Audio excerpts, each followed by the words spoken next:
Ohun tí a lè lò fún chronic infection, chronic toilet infection tó ti pẹ́ lára obìnrin. Ẹ kọ́kọ́ bá mi wá ewé máńgò. Lẹ́yìn èyí, kẹ́ bá mi wá oregano. Oregano yìí ó dára gidi gan torí ó ní thymol, ó dẹ̀ tún ní nǹkan tá à ń pè ní cavacrol nínú tó máa ń lé infection jìnnà gidi gan. Lẹ́yìn èyí, ẹ bá mi wá ginger, onion àti garlic. Ginger, àlùbọ́sà àti garlic. Ṣẹ́ra àlùbọ́sà yìí lẹ́yìn tá a bá ṣàn ẹ jẹ́ ká gé sí kéékèèké. Àlùbọ́sà dá torí pé ó ní antibacterial properties nínú.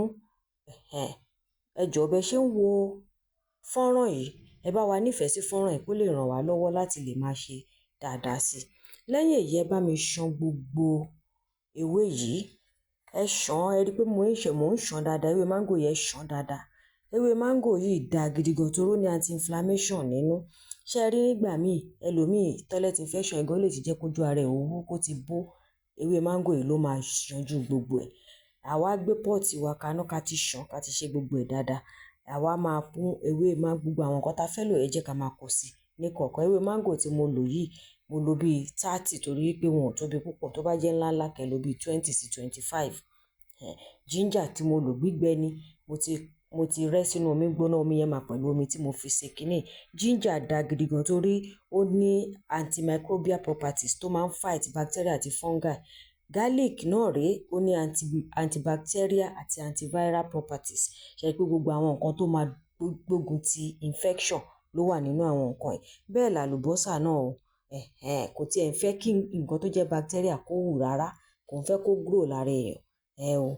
Tá bá ti wá mú gbogbo eléyìí papọ̀. Oregano rèé. Oregano ni mo wá fi sí yìí o. Oregano yìí dá ni mo ṣàlàyé fún yín lẹ́ẹ̀kan. Tẹ́ ẹ bá rí ní store irú èyí tí mo mú dání yìí, ẹ lè rí lọ́dọ̀ àwọn Hausa tó ń ta spices. Lẹ́yìn èyí tá bá ti ṣe gbogbo eléyìí, ẹ jẹ́ ká wá fomi sí. Omi ló kù báyìí. Tẹ́ bá ní ìbéèrè, ẹ béèrè sínú comment. Tẹ́ bá dẹ̀ fi nǹkan míì tẹ́ fẹ́ ká sọ̀rọ̀ lé lórí àbí àìsàn míì tẹ́ fẹ́ ká treat, ẹ sọ sínú comment bákan náà. A yànnàná ẹ̀ fún wa. Omi tí mo fi sí yẹn bíi 1.5 litre ni. Ẹ̀yin lè lò bíi 2 litre torí pé eventually tó bá máa hó tán ó máa di bíi 2 litres. Òun ló ti hó yìí o. Ṣé ẹ ti rí báyìí? Òun ló ń hó yìí. The concoction wa ti ready báyìí. 30 minutes ni mo fi sè. Lẹ́yìn tẹ́ bá sè báyìí, tó bá ti tutù àti paná mọ́ báyìí, tó bá ti tutù ẹ lè rọ́ sínú fridge ṣùgbọ́n kò gbọdọ̀ kọjá ọ̀sẹ̀ kan kẹ́ fi lò tán. Ẹ máa lò ó bí mo ṣe ń bù yìí. Ẹ lò ní àárọ̀, ẹ mú láàárọ̀, kẹ́ mú lálẹ́, ẹ̀ẹ̀mejì lójúmọ́ kọ́ọ̀pù kọ̀ọ̀kan báyìí. Bówù yẹn má ṣe kò sí tó fi ń ṣèyàn mò ń ṣe torí pé ó lè jágara lẹ́nu ní tèmi ni.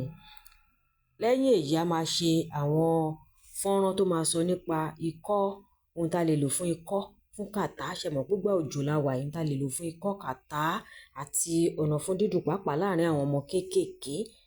Ṣé ti rí? Òun ló ready yìí o.